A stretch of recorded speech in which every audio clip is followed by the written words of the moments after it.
Cuba, the Splendid Little War. This is a game published by Victory Point Games. It covers the Third War of Cuban independence, 1895-1898. It is for 2 players. 1 player will control Spain, the political and military forces of Spain, as they try to retain control of Cuba, and the other side will control both Cuban insurgents and possibly later in the game their American allies that come in to lend a hand. So it is a war game in essence, but it is also really a study in insurgency and counterinsurgency. It is a military conflict, it is a violent conflict, but the way in which it happened historically and the way the game portrays it really has a lot to do with insurgency and counterinsurgency, and we will see that more in detail. It is a game that is card enhanced, so there are going to be hands of cards, and this is important because, well, the back of the box here tells us that the solitaire suitability of the game is 6 out of a scale of 9.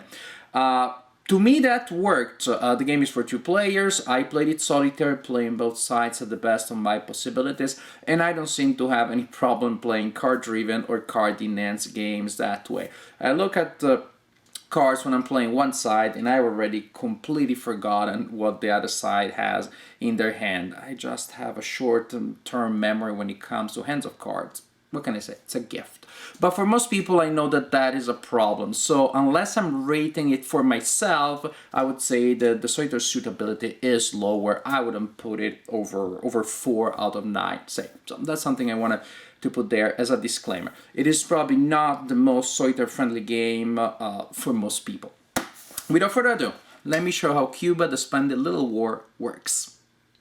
This is the board of the game, and in my version it comes in 2 different copies, a version made of cardboard and another made of this, well, it appears to be wood. It is the same material that the counters are made of. The counters are thicker than the map. As you can see here, they're very nice, absolutely nice, sharp looking. The first time when you punch them from the frame before you play the game, the edges will be covered in soot, so you will have to clean them up. It's a process, but the result is really nice looking. So the map represents Cuba, and it is divided in areas, and pretty much it is a single string of areas divided by edges. We have 2 cities here and here. We have a captaincy general box in the game. Some units are generals or commanders. They usually need to be in the field to be able to affect military units, but the Spanish player can place 1 there and actually irradiate commands from there anywhere on the island, but at an increased cost. We'll talk about that in a little bit.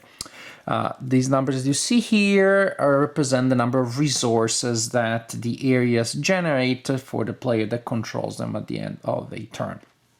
Another important thing here is the US war entry. We have this marker here represents the US stance, and the Cuban player will probably attempt to move the marker here, because when that is the case, then the US enter the competition, enter the fight here, and then the Cuban player will have more resources, but also at that point the victory conditions change because, hey, the Americans also have their own agenda, and so you need to satisfy a larger range of conditions if you want to win as a Cuban player if the Americans enter the fight. Now, we're talking about the counters. We have commanders, you can see, don't have numbers printed on them, but they may have symbols that indicate different things. For example, this commander can generate extra resources, this sort of thing. And then we have the military units that have a number here, represents their strength. Some only have basically 1 step, and some have more. When a unit takes a hit, it is reduced, you flip it. If it is at 1 and takes another hit, then you simply remove it from the game. Also, This game uses cards. I don't know if it's exactly card driven, because technically you could play the whole game without ever playing a card, but there's some cards are really good, so maybe you want to play them. There are some cards with a light blue headings that only are used if and when the Americans join the Cubans, and then we have the regular deck. Regular deck of cards, each player will have a hand of cards. Number of cards that you get depends on the number of resources that you're able to collect. And you have a title, a text. Sometimes you can use it just freely. Sometimes in order to play a card, you need to be able to meet certain conditions. Unfortunately, those conditions are written at the bottom of the card. So sometimes you start reading like, whoa, this is super cool, before you read at the bottom, oh wait, but I can't use it. That's kind of a little bit, annoying. Some cards will always come back after they're played. Some of the cards will be removed from the game once they're played, so that means that the deck will change slightly. Some cards you can use during your turn, some cards are reactions that you play out of turn. So interesting things. Basically, however, the general idea is when you play a card, you do what it says. You simply resolve the effect described on the card. So again, each player will have a hand of cards. Now, of course, well, we're gonna start fighting. I'm gonna place some units here a little bit randomly, but just to give you a sense of how gameplay may work. We're gonna have some Cuban units, and yes, at the beginning of the game, most of the action is going to be here in the area here. There is gonna be a Spanish commander there, and there's going to be a little bit of a mess here. Now, having commander is very important for many actions, even on most actions. The military units need to have a commander. There are also actions that are not strictly military. In fact, what is interesting about this game is the enormous flexibility in the turn. This is not a war game where you have I go, you go, move and attack, or attack and move, etc., etc. Simply, players will alternate taking actions one at a time, and these actions are the ones that you see in this list. As you can see, it's a pretty long list, and you can simply perform any and all as long as you have the resources, you meet the requirements, but you can perform them in any order, repeat the same action multiple times. It's something you find in Euro games much more than you find in war games. We'll talk about combat later, but something you should know is that the Cuban player and the American units, so Cuban units and American units, can attack Spanish units freely, meaning you always know where they are. When the Spanish units are attacking Cuban units, they have to find them first. And there are certain actions that, when performed by the Cuban player, will place a target marker on the unit that performed it, which means that then if the Spanish player tries to attack the units that have the target marker, then it'll be easier. There will be better chances of success. Another important concept is stacking. When you activate a unit, you immediately have a chance to stack it with any and all units of your side in the same area, and then they can move as one, or some idea. If they're in a stack, you activate one of them, you can remove it from the stack and then activate it individually. Let's leave it there for now, just again for fun, together with some other totally randomly placed thingies. Now, we said actions. Players alternate taking actions in the main section of the turn. Playing an action maybe you play a card and you do what it says. We said that. You can also spend extra resources to play multiple actions in a sequence before the game goes back to the opponent, but usually you will not. And it's expensive, you cannot do it too often. Now, something that the Cuban player will want to do as action that the Cuban player may consider doing, and that requires a general, is to burn the field. So then, if you take that action, then you place the burned fields marker there, and that area will not generate points at the end of the turn, will not generate resources. Also, that will affect... oh, very important. I don't think I mentioned it. the Spanish public support. Basically, in order to win independence, again, the conditions change differently depending on what the Americans will be doing, but the general idea is, as a Cuban player, you want the public support of Spain to go down, and as a Spanish player, you want it to go up.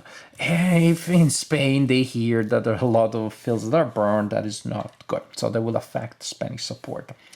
What you can do as the Spanish player, an action you can do on the other hand, is precisely to protect the fields, and so you will designate some of your units to protect the fields.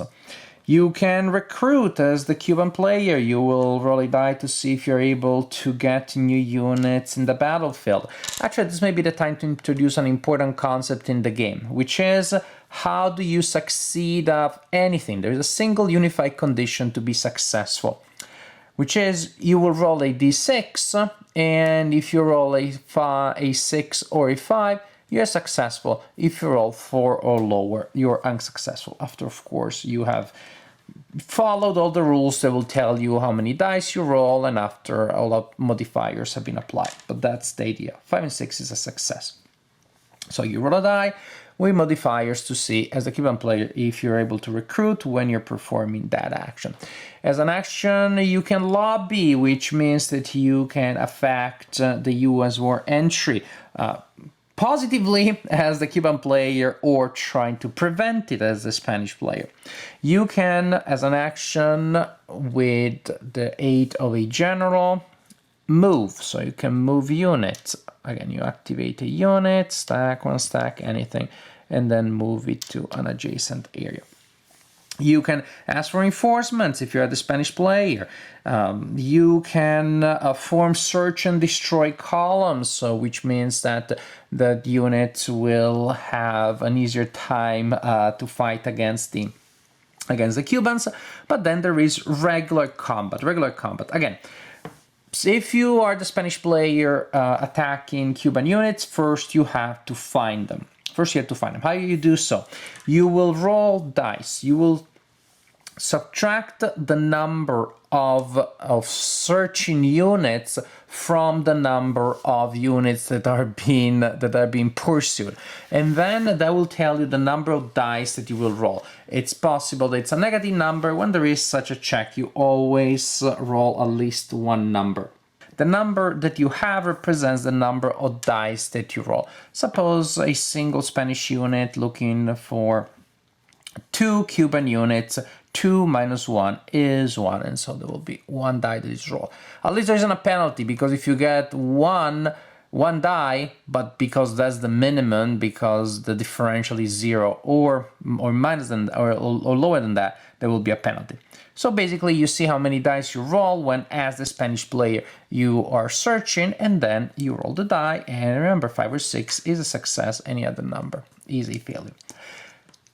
If the Spanish player finds the Cubans, then combat occurs. And again, combat occurs when Cuban units, or automatically when Cuban units or American units attack Spanish units.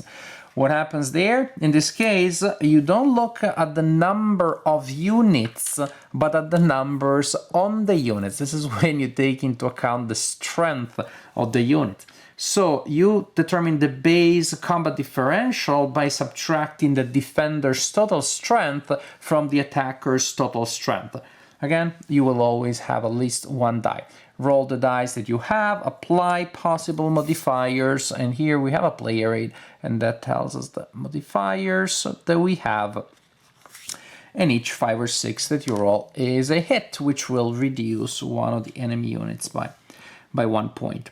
This is the general idea. There are other actions, but I don't want to get too much into details. There are specific rules on how to handle sea movement and the sea actions performed by the Americans that are coming, you guessed it, from the sea. But that's just something you don't even have to worry too much about at the beginning of the game, because at the beginning of the game, the Americans are not there. So this in general is how you play the game. Again, conditions will change depending on a range of circumstances, but in general, if you're the Spanish player, you want a lot of support. If you are the Cuban player, you want Spanish support to go down. So the game is completely non-symmetrical. The two sides really have little to do with one another, with the way they operate, the resources that they have, what they can do, what they should do, their options, actions that are only available to one side, actions that are mainly useful to one side. So there is really complete difference there. I like that very much. Well, at the very least, it gives you replay value unless you're playing solitaire, you're already experiencing both sides. If you're playing against a human opponent, then you switch sides and you almost have a different game. And you really have, what I really like is this completely fluid, very flexible turn structure in which you can do so many different things. Now, that also means that the game at the beginning may be a little disorienting because you may have the burden of choice. What should I do? I'm gonna burn some fields as the Cuban player, but then I'm still in a position. I didn't reinforce my military power very much, and so the Spanish player can destroy me easily. Then I'm gonna run instead to the other side of the island, and then I will burn things, but maybe by then I don't have a lot of resources. Something else has happened. So first you're going to have probably a moment of confusion simply because of all the options. And when you become familiar with them, you're going to have a second phase in which now you know what the options are, but you're trying to figure out how to time them and how to connect them well, effectively, in a way that actually results in what you're trying to do. But really, the richness of the game is, I believe, its strong point. Its strongest point, really, again, the different things that you can do, the fact that you always feel starved for resources, you would always want to do something more, that creates that tension, that creates interesting gameplay. And to me also, the game shines in the way in which it portrays counterinsurgency in a way that feels right. It feels historically contextually correct. That is the way insurgency and counterinsurgency work. Now, we know that all war is an extension of politics by other means. It is a way of convincing the other side to make you some political concessions. It's a way for you to achieve a political objective. You tried with talks, didn't work, now you're trying to get that objective by using violence, by applying killing power. We know that war is always that. When it comes to counterinsurgency, what is interesting is that is even more obvious, that it really is about influencing public opinion by application of force and actually by application of other means as well. Here you have two tracks. You are trying, as the Cuban player, to get the public opinion to give up on Cuba and the Spanish public opinion, and you're trying to convince the Americans actually to join the fun. So definitely it's even more obvious how things will have a political repercussion. You're burning the fields, you yourself cannot benefit from them anymore, but if the Spanish get discouraged, that is useful to you. I really so like how the game represents the continuum, the complexity of counterinsurgency situations that has to do with public opinion, with public perceptions, and then with material actions such as burning a field or fighting a fight. I really like, again, how it is that that cat and mouse game here as the insurgents are very powerful when they're not seen, where they're hidden. As soon as they start doing stuff, Catch-22, then they're easy to find and to destroy. So there is that I like very much. We have had games in the coin system, of course, that have done an excellent job at doing that. I believe that Cuba, the Splendid Little War, is a game that does this through different mechanics in a way that is a little more accessible to players, because there are four non-symmetrical sides in many coin games. Here you only have two, so just less stuff to learn. One thing that I'm not entirely sold about regarding the game is the cards. The cards, I'm not entirely sure that they're integrated with the design in a way that, at least in a way that really works for me. First, the design of the cards themselves, I think they should be clear from the beginning. Which side is going to benefit? I don't want to read the whole text before I realize, oh wait, this mainly benefits Spain and I'm the Cuban player. Or I don't want to have to read the whole thing to figure out that I can't use it at all. That should be on top. I think the priorities of the cards could have been made more obvious. But even then, when aside from the design itself, the integration of the cards within gameplay, well, there's something very good, which is total randomness. There are some key events, they may not happen at all. This is due to the fact that you don't go through the whole deck turn after turn, but at the end of a turn, you discard all the cards and you reshuffle the deck. So some cards may never come through, may never come out. You don't get to count cards. You don't get to know certain cards will have to hit because it's at the bottom. So some key events may not appear at all, and that also means that you have great replay value. I like that. My problem, the minus that I have there is that some cards are so situational that you will find yourself with a hand of cards, and this is for the opponent, this is for the opponent, this is for me, but it's not, I cannot apply now, this is for me, I cannot apply now. Oh wait, there's a card that I can apply. Maybe out of 5, there is one that I can actually use. Now, you can ditch 3 cards for a resource, but that still means that basically I'm not playing a card-driven and barely a card-enhanced game. There are just so many cards that are only for one player or situational that I just found myself, in most cases, almost honestly forgot about them, but it was a very secondary element. Then maybe there is a lesson taken from coin games that could be learned here. Then you have double effect cards that would do one thing for one player and one thing for the other player. I just wish that they were integrated a little bit better. There were more uses, more chances to use them, and they felt more like, I wouldn't say like an afterthought, because they can be very powerful, very important, but just that you could have more agency in the way in which you use them. Generally speaking, however, Cuba, the Splendid Little War, is really a fun design, and it's one that feels very fresh. It feels different from other war games and also from other insurgency/counterinsurgency games. Because it borrows so many mechanics from Eurogames, at least that is my opinion, it achieves this strange effect that it relies on mechanisms that, as you see them, as you implement them, feel like they are Eurogamey moves that you're making, and yet at the same time the feel is entirely one of a war game. It plays like a war game, it feels like a war game. But again, it's very refreshing. Because of that also, you may have to do a little bit of extra work to learn it, because you can't port many ideas from traditional wargaming that you already know. Here, you have to learn the game, I wouldn't say from scratch, or port ideas from Eurogaming. But in general, when you get past that beginning moment of maybe disorientation, the game plays very well. It really suits the theme. It really managed to give you a vivid, interesting portrait of its topic, and also it gives you a lot of interesting choices in its design. Its gameplay really is fun, fluid, it moves fast, and it's definitely very enjoyable. Cuba, the Splendid Little War, an historical war game that really has a strong historical flavor and also plays like a very fun game.